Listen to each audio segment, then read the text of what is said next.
दिदी तोरी गोडे साग कस्तो राम्रो रहेछ नि। राम्रो छ। कुन तोरी हो? यो गाउँको लोकल तोरी।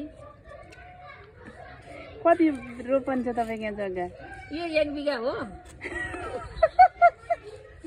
अनि उता नि छ टोटल त्यस्तै 15-16 बिघा जति होला।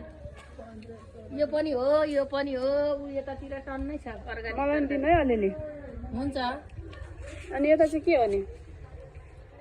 यता लोकल खुर्सानी, लोकल धनियाँ, यो लोकल मटरको साग, केराउ हर्रे साग खाना रोपेको। अनि यो चाहिँ के हो?